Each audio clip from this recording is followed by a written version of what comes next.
tidak memaksa untuk masalah bab agama, ya, apalagi iktikaf.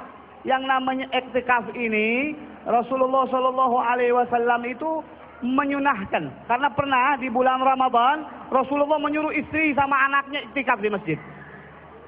Ini bukan berarti iktikaf sepanjang bulan. Nanti dia makan apaan? Hah? Yang ada dia makan ini, yang makan apa? Yeah. Makan kalau ado gado-gado enak. Hah? Jadi iktikaf itu semampu kita, ibadah itu semampu kita. Kalau kita habis isya ibadah, salat isya, iktikafnya sampai subuh, itu diperbolehkan iktikaf. Jadi iktikaf itu intinya kita mengheningkan cipta di rumah Allah Subhanahu wa taala dalam berzikir dan menyebut nama Allah Subhanahu wa taala. Tapi kalau masalah kerjaan, masalah ikhtiar itu di luar iktikaf. Terima kasih. Beb, Beb, mohon maaf.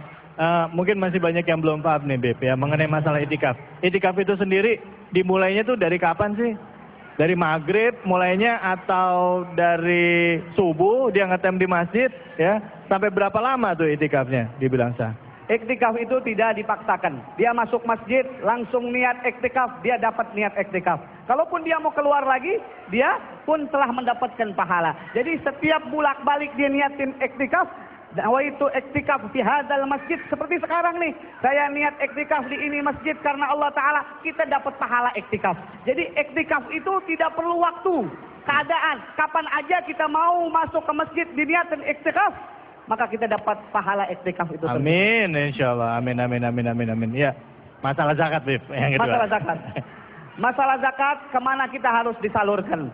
Tentu saja telah jelas Al-Quran mengucapkan ara'aital ladzi yukadzibu biddin fadzalikal ladzi yad'ul wa la yahuddu ala ta'am fawailul lil. Apa kamu tahu pendusta agama? Pendusta agama itu mereka yang tidak mau perhatian kepada anak yatim dan orang-orang miskin. Jelas Al-Quran sudah mengucapkan dua, anak yatim sama orang Jadi bukan orang kaya lagi yang dikasih, ya, orang yang sudah nggak mampu, yang rumahnya di kober, yang rumahnya di kuburan, yang rumahnya udah bedeng, itu sama anak-anak yang tidak punya ayah, tidak punya ibu. Yang mana kata Rasulullah, kalau kita perhatikan anak yatim, engkau seperti tanganku ini dekatnya, kata Nabi Muhammad SAW.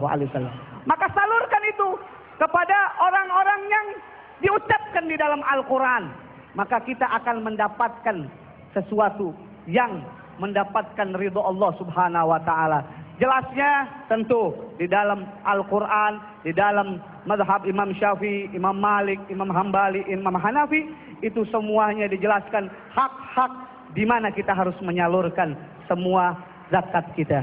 Ya, baik, terima kasih banyak, Bib. Ya.